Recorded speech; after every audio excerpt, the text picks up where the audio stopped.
Hello and welcome back to wearefree.tv, the channel of the people, by the people, for the people, where we interview different people from around the world about different subjects to do with spirituality, with alternative medicine, alternative healing, different modalities for curing people of so many conditions that we seem to have these days. All the information is normally stuff that you won't be hearing on mainstream media. So this is where you could get educated and learn about all these exciting new subjects to do with healing of all kinds and sorts.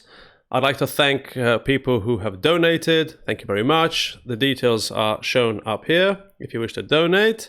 Also, we have a Telegram group called No Censorship TV, which is shown just here.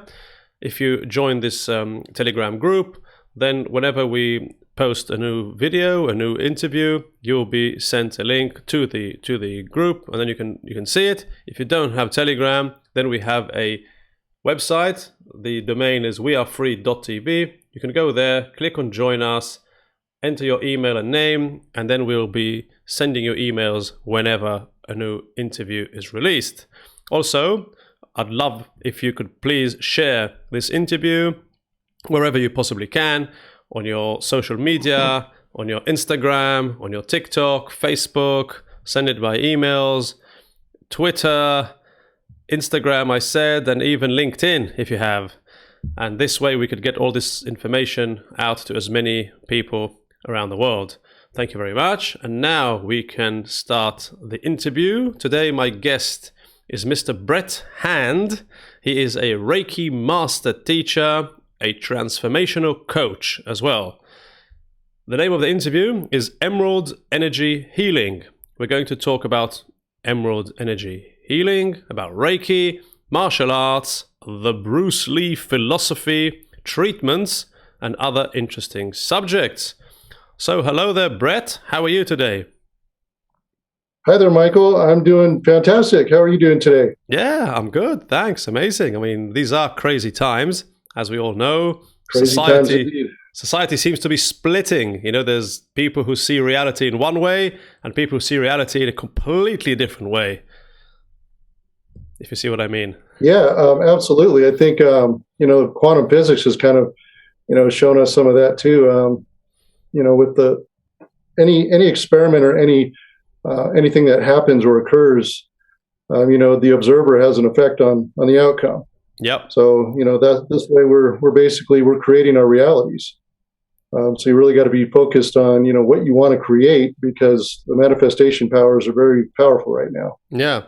And they seem to want people to think and observe a lot of fear and low vibrations, which is a problem because so many people are actually experiencing that. However, we won't let them create hell on earth. We will create heaven on earth, whether they like it or not. Absolutely. Absolutely. And that right there is so profound, right, in a nutshell, because people, I think, are willing to buy into whatever they're told, wherever they're, they don't want to think for themselves so much. They'd rather just, well, what do you think? Well, I don't know. What do you think? And kind of go with the flow, go with the crowd, go with the herd. It amazes me. I mean, I speak to intelligent people, educated, intellectual people, and I just can't believe it. They just believe everything they're told and they won't listen to anything else. And if you try and introduce a different perspective, then you're crazy and you're just a conspiracy theorist.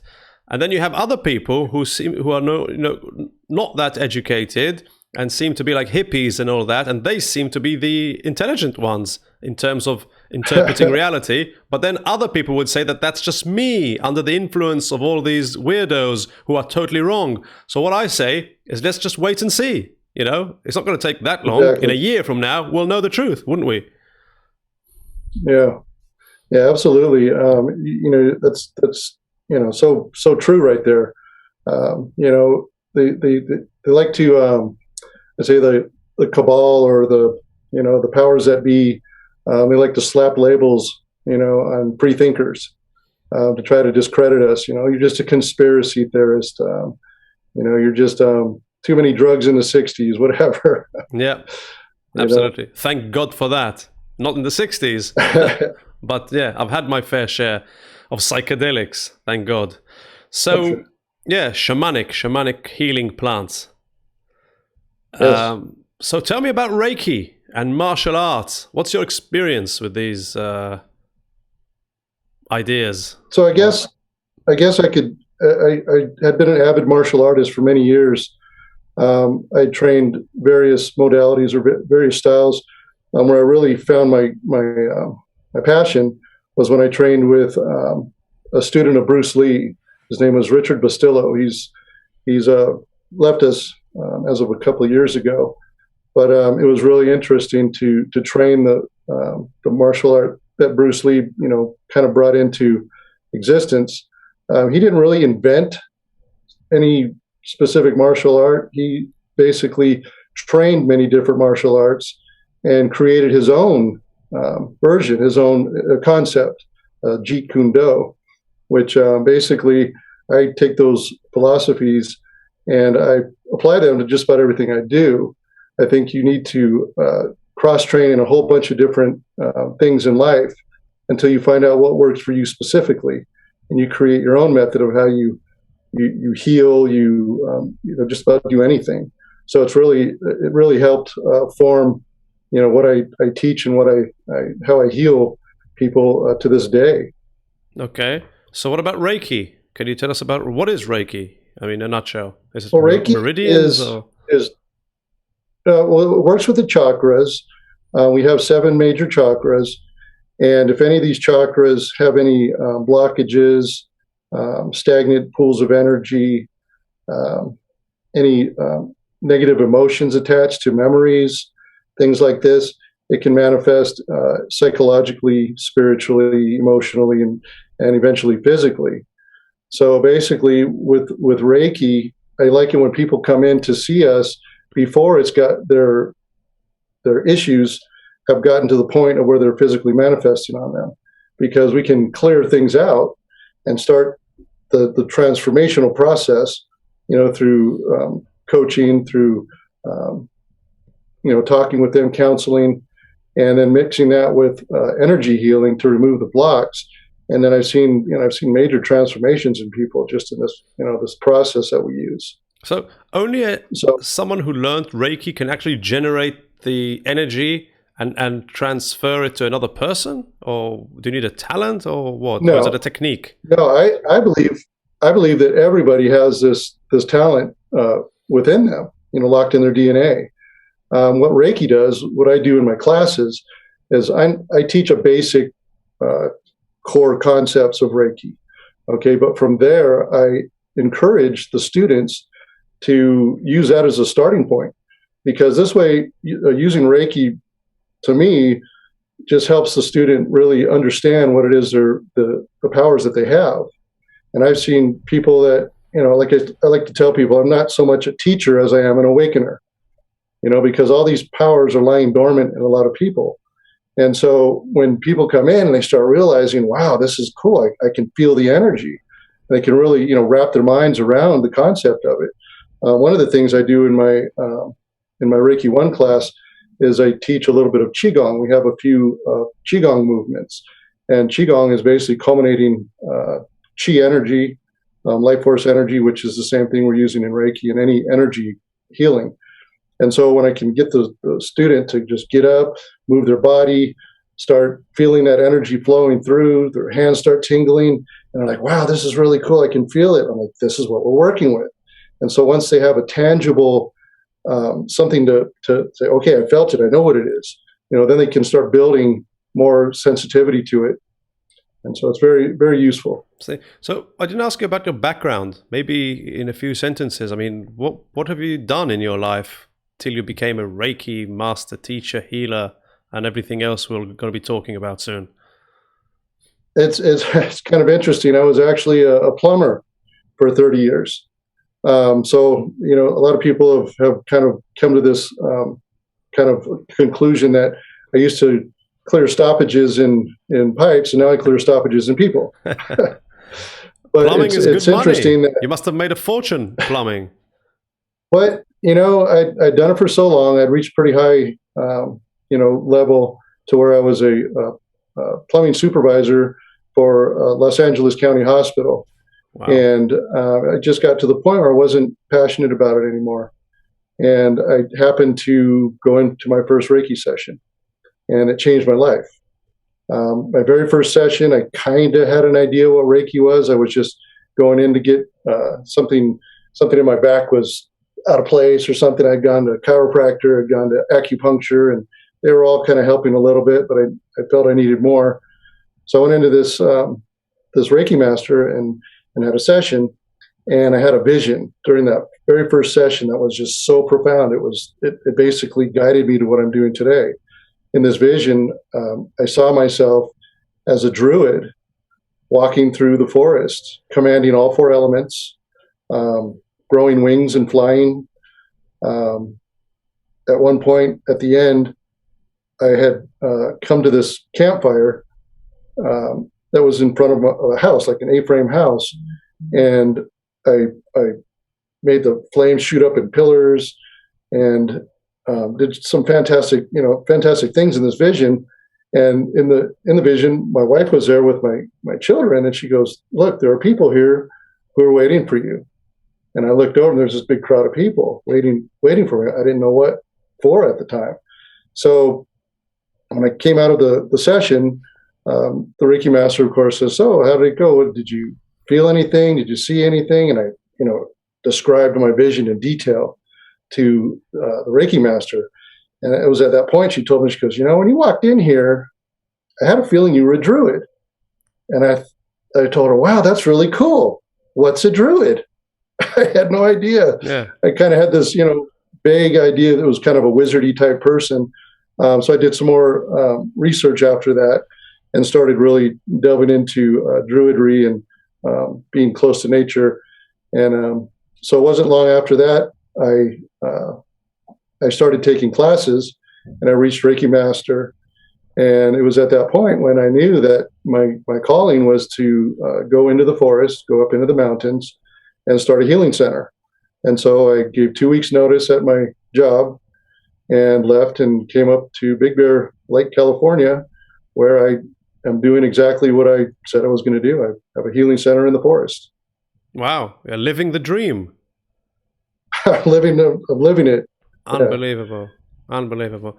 So what about martial arts? I mean, you've done that as well, haven't you? Yeah, like I said, I trained under the student of Bruce Lee, Richard Bastillo, for probably about 10 years. Yeah, but I mean, the philosophy, like Bruce Lee's philosophy, is it similar in any way to Reiki or spirituality? Yeah, in Bruce Lee's philosophy, he trained different modalities, different styles, and created his own style. And so that's really what I'm doing and teaching to my students is, train Reiki, but Reiki, I like to call Reiki kind of the gateway drug, because once you study Reiki, it starts opening you up to other modalities. And I have students my practitioners here in my office that are Reiki level 2 underneath me, and they each do Reiki in a different way. One uses astrology with Reiki, one uses massage and Reiki, and she's also a Native American, does Native American celebrations and things with her Reiki. So it's really, there's no wrong way, as they say. I encourage, yes, I encourage my students to not just do what I do, take what I give them, and then, evolve it on their own in their own personal way. Yes, it's such a huge thing these days. Everyone's a healer. I'm not saying it in a bad way. Like in Israel, where I live, so many people have invented their own method, and they mix different things, Today I was talking to a lady who I'm going to interview soon, who does numerology with nutrition. So she actually suits your specific nutrition according to your name and your date of birth and all the nutritional stuff that she knows as well. And there's just so many people who do different healing sessions mixed with channeling, for example. I mean, I go to a doctor of psychology who's also a channel. I mean, we have a session and, halfway through she goes, "Let's see what they have to say." And then she just closes her eyes and goes, hello, Michael, we would like to continue the session and tell you to blah, blah, blah. And they continue. They, whoever they are, continue Wow. the session. I mean, wow, she's like a super psychologist. So what do you Yeah, think that's about really all these cool. people inventing all these new methods? Well, I think it's great. When people ask about the validity of energy healing, I like to equate it to the wind. I can look out the window, and if the wind's blowing, I can't see it, but I can see its effects. Right? You can see the trees blowing, see the dust blowing, whatever. So one of the things I teach also to my clients is it's very important to get out there, or to my students. I mean, it's very important to get out there and to use this and get feedback, because feedback is going to give you the confidence. It's going to let you know, hey, this stuff is working. You know, when people walk into my office and they're literally, a mess, they're just crying in their hands and shaking and things. And after, the first session, they're okay, I feel better. I feel better. And then they come a couple more times. Next thing you know, it's like, I can't even, they're like two different people, from the person that walked in and the person that walked out, you know, a couple of times, later. Yeah, So anytime any of these healers can get results like that, it's all valid. yeah. And do you meet patients who have chronic illnesses, for example, and they've been let down by the conventional pharmaceutical industry, and they came to you or whoever in your center, and they got healed naturally? Well, here's the thing. I can bring people in, and a majority of the people coming here, and they have gone through the whole allopathic medicine procedures and things, surgeries, drugs, and stuff. And yes, they are wanting more. But I tell them, I said, I can take away the pain, because I do that every day. People walk in with chronic pain, they walk out feeling great. But the thing is, whatever you're doing that's causing the pain in the first place, we have to get to that. So it's a process. There are some things that can be remedied in one session, but majority of the chronic illnesses where people are coming in and they really just they're just a mess. They're psychologically messed up. They're emotionally messed up, physically messed up. It takes counseling. It takes using the energy, medicine, all these things. So after, I mean, I have a couple of patients that are coming with MS. Okay, and this is a thing that they've been trying to manage with drugs and all these other things. And after we change their way of thinking, kind of get that energy moving through, remove those blocks, they report that their symptoms are lessening. What about the drug use? So Did they stop using the drugs? some of them have stopped using the drugs, or have actually switched to a different, more homeopathic, or more nature-based treatments, Yeah, things that aren't so ravaging on the body, and they find that they're a lot happier.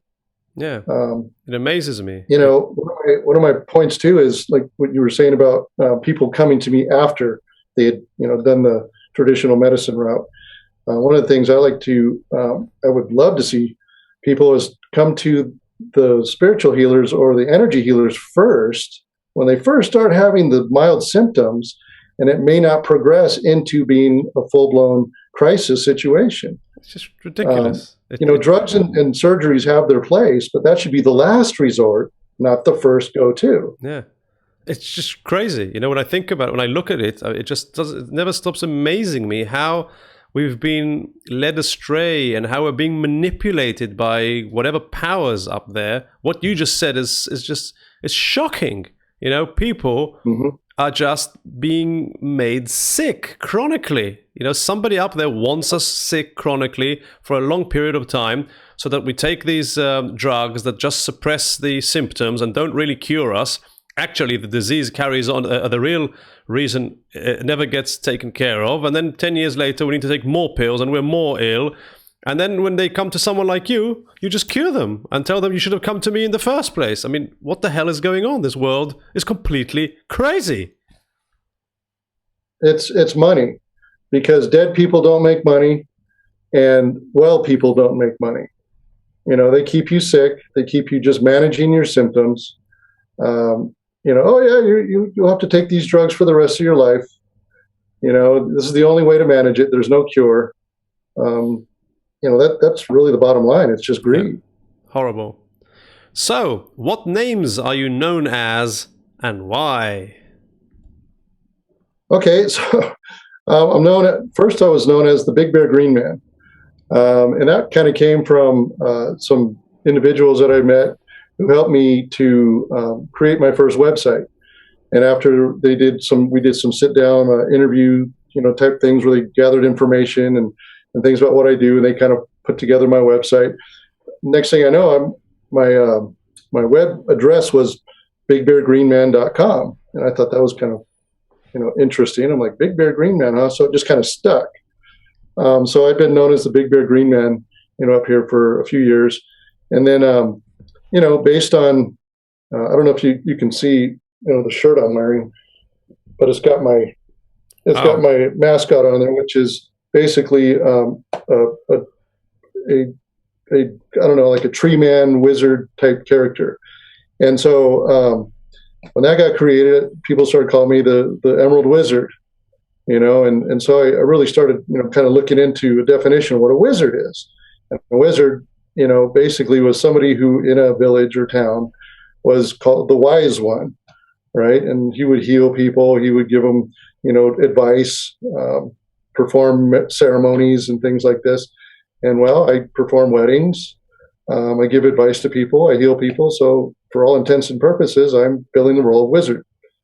So fantastic. It kind of fits. What do you mean you perform weddings? Are you like a priest, or what do you need to do to perform a wedding? I'm an ordained minister as well. So you're like authorized. I have performed weddings. Yeah. Yes, I'm authorized to perform weddings. So I enjoy doing all that stuff. Yeah. It's funny because people, they say if money was no object and you could do anything, what would it be? Right. And I thought about that, long and hard for, many years. And finally it came to me that I would just want people to pay me to just be me. Right. So here I am. I'm passionate about what I do. I love what I do. I love helping people. I get excited about it. I love where I live. Everything just all come together. And in a sense, that's what's happening. I'm being paid to be me. Amazing. Everyone's dream. So tell us about the Emerald Energy Healing Center, the history, the staff, the treatments that you offer there.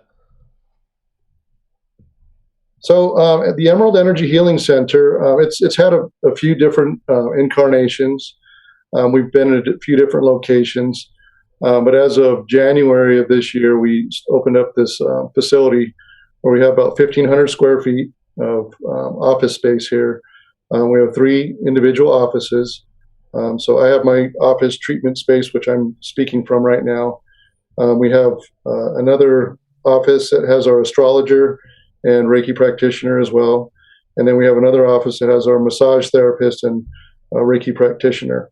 We have a lot of floor space where we do yoga classes. We do moon phase celebrations combined with free or like Reiki shares. So we, like for the full moon, we'll have the people come in and we'll have them focus on what they want to release that no longer serves them. And so we'll focus on this as we'll do, sound healings with bowls and drums and chimes and all that good stuff to really get people relaxed. And from that point, then we'll do, some Reiki and get people really to, processing what they want to release. And after that, we'll have them, sit down and write down the things that they want to release. And we have a fireplace downstairs, and we'll throw it in there and burn it and send it up to the universe and, offer their prayers. And we find it very powerful. A lot of tears are shed during these releasing ceremonies. For the new moon, we flip the script a little bit and things you want to manifest.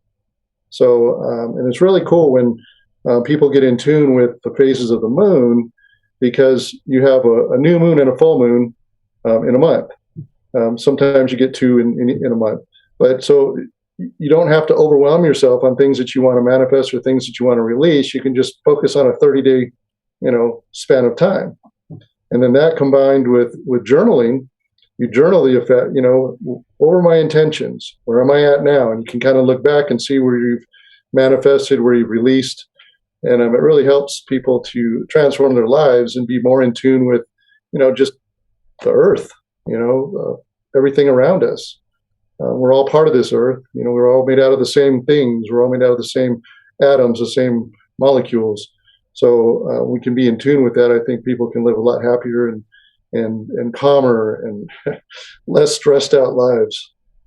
I see. So that's basically what we do here at the Emerald Energy Healing Center. Is it like workshops, like a few days, like a weekends or a whole week? Or is it just...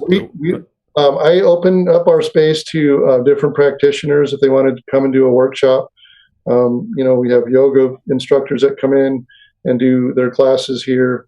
We'll have people that come, and we had just a gentleman came in, Alec Johnson, and he's a musician who has started like music therapy healing, brain training, using different techniques combined with music that will help you to focus your mind better and be able to strengthen your powers, of your cerebral powers. But it's a daily thing. Like people come during the day and they go home to sleep. There's no facilities to sleep there, like in a retreat.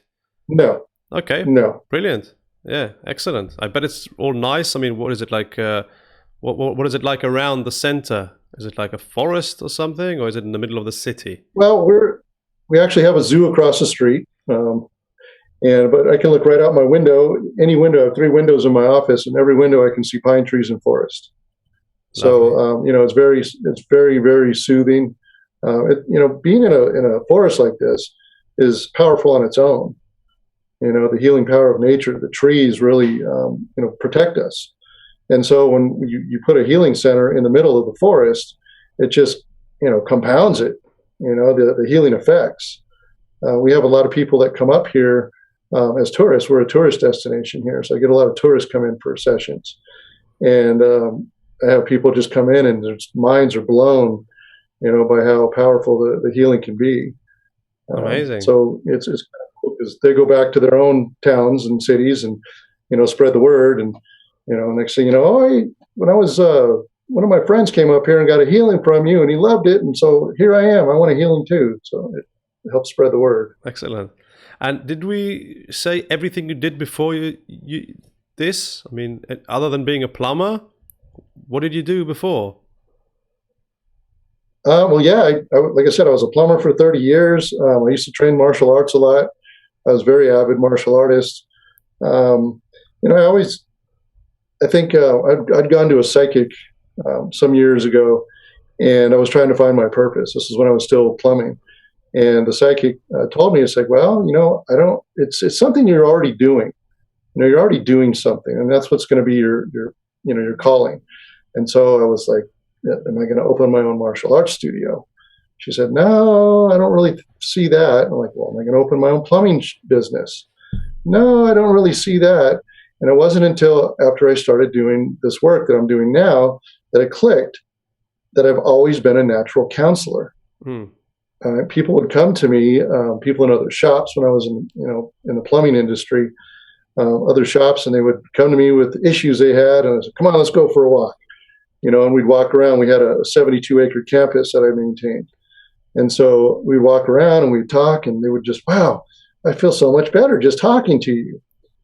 So that's kind of the things that being a healer brought that out prominent, in my practice.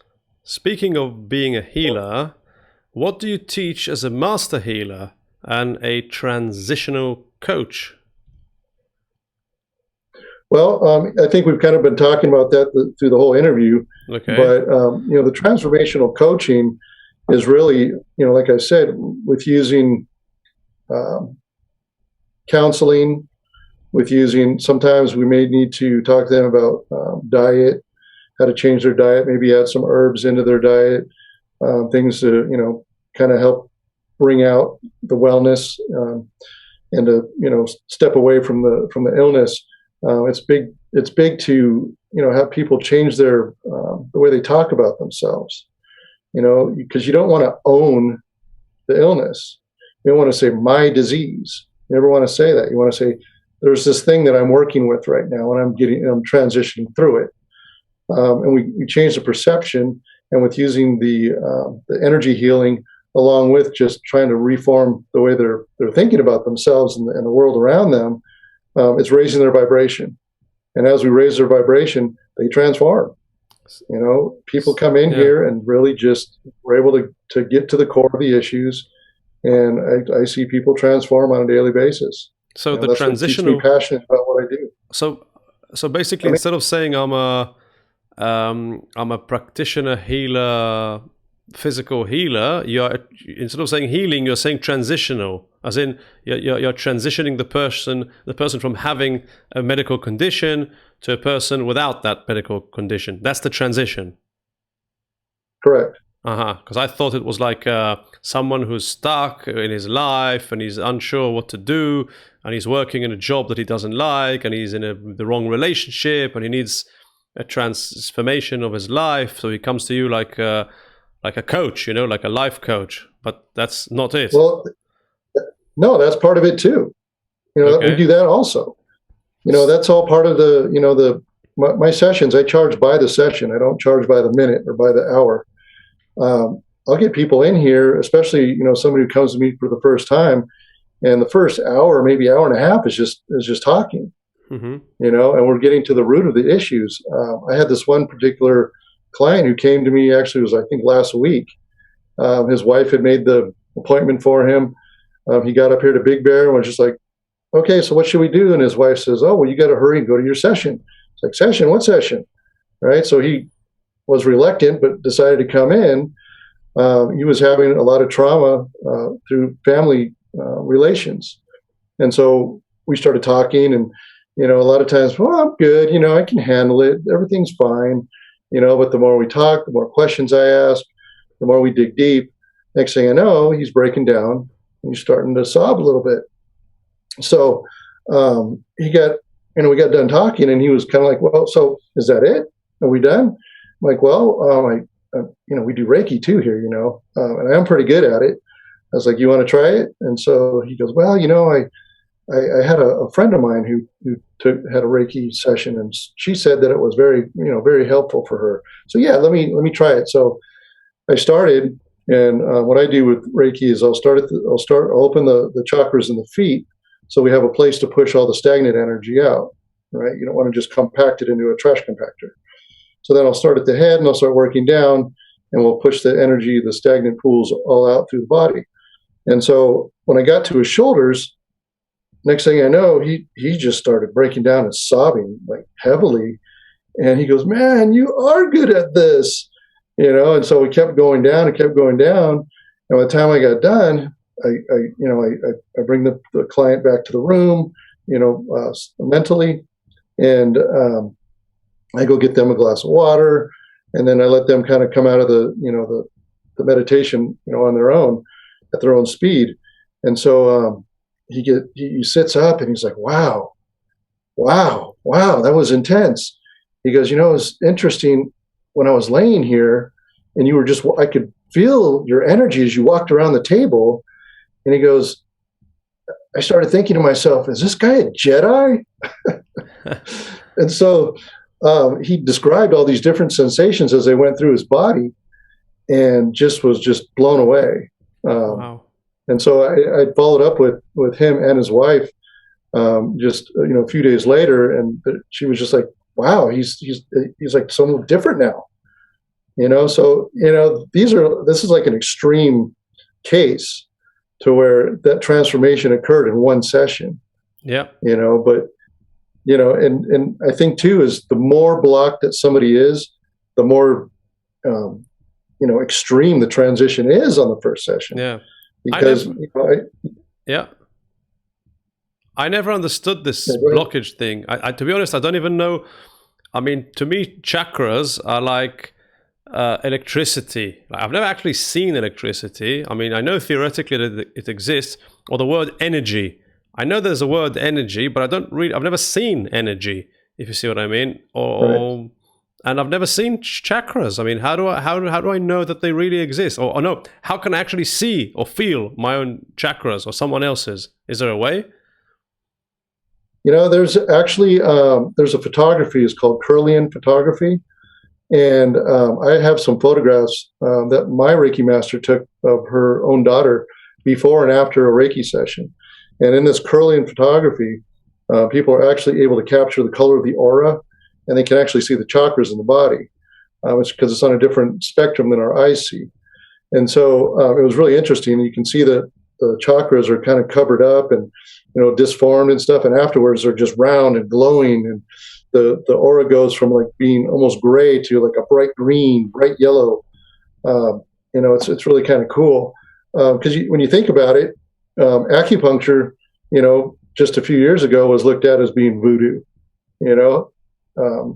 Chiropractic was looked at as being a bunch of hooey.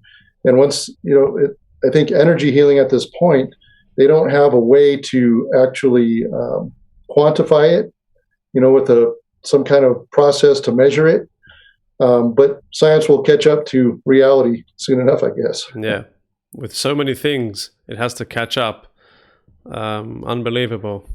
Okay. I also understand that you do in the Emerald Center, you have something called kids classes, a kids class. Yeah, we do the Emerald Kids class here. And so I've kind of taken a culmination of the things that I've learned through the years and things that I think are beneficial for kids. And I've just kind of put them together. So we'll blend like basic martial arts training. I trained a lot of Eskrima, Filipino stick fighting. I used to compete in that when I was training martial arts a lot. So we'll use get the foam covered sticks out, and I'll have the kids practice that. And a lot of it is not so much that you want to learn how to beat somebody with a stick, as so much as your hand-eye coordination gets really honed, finely tuned, with looking at the end of a weapon that's like a 3-foot long stick or a 28-inch stick, and you're looking at the end of that, and you're able to connect that with a target. So it really enhances your hand-eye coordination.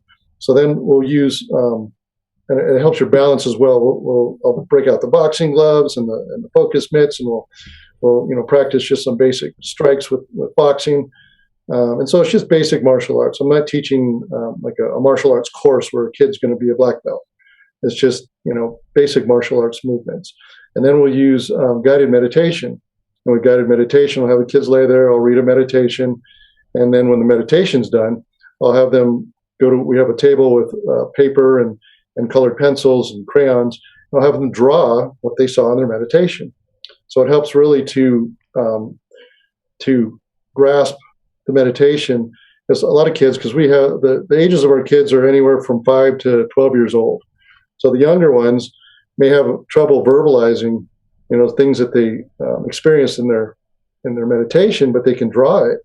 And then once they draw it, they can bring it home and they can talk to their parents about it and describe what it was and really kind of, feel good about, communicating these things. What about their ability to see beings? Well, I think a lot of children see things when they're very young. Yeah. I know I have a child. I have 3 boys. My youngest just turned 8, and he has Down syndrome, so he's nonverbal at this point. But even from a very young age, he would look off into space and just start laughing and giggling. And I know that somebody was there or something was there entertaining him.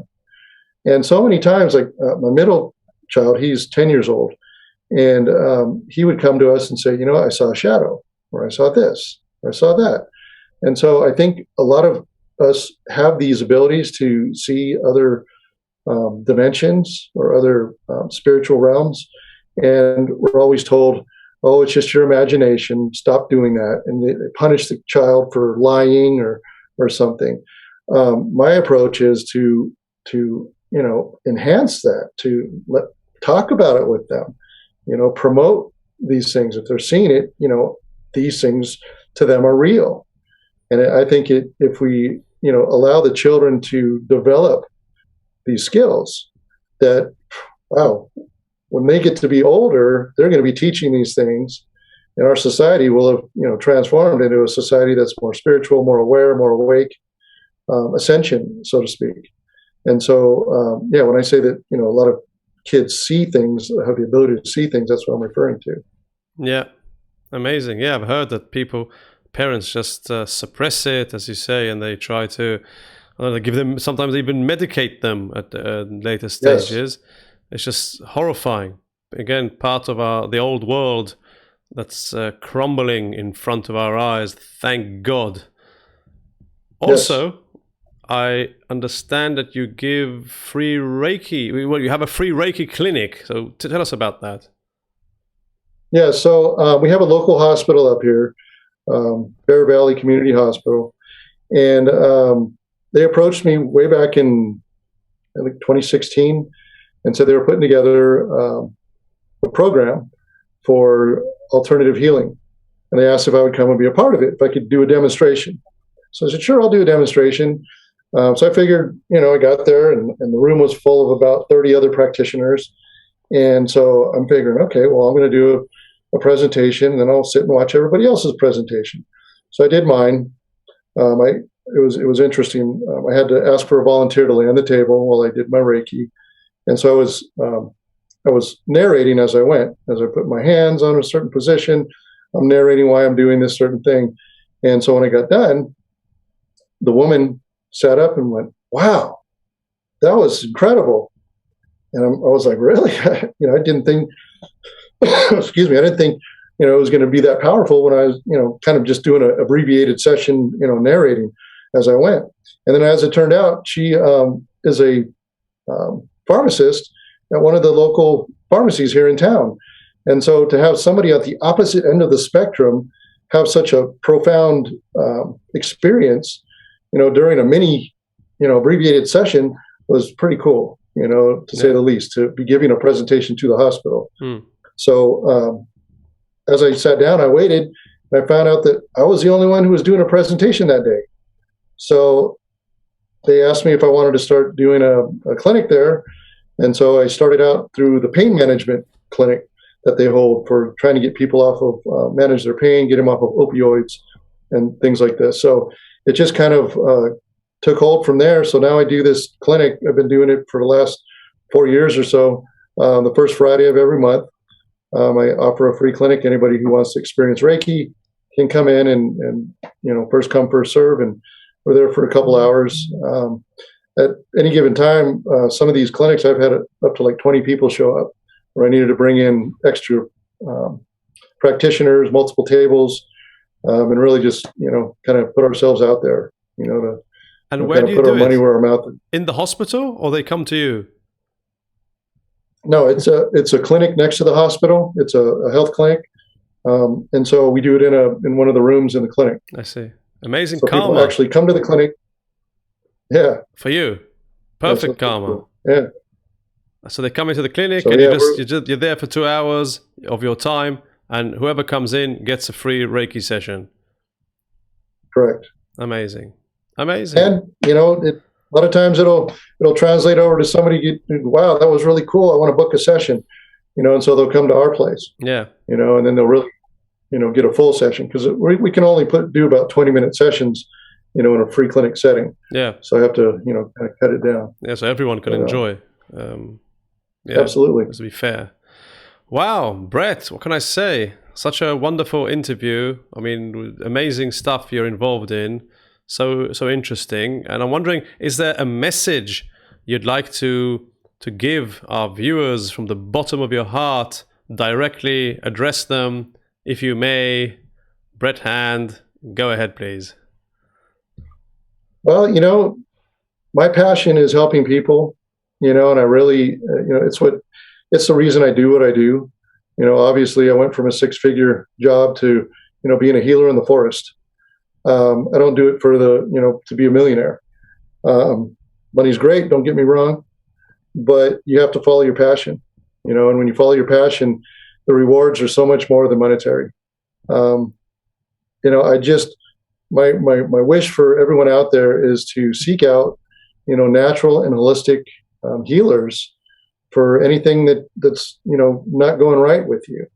Like I say, the surgeries and the drugs, they all have their place, okay, but that should be your last resort.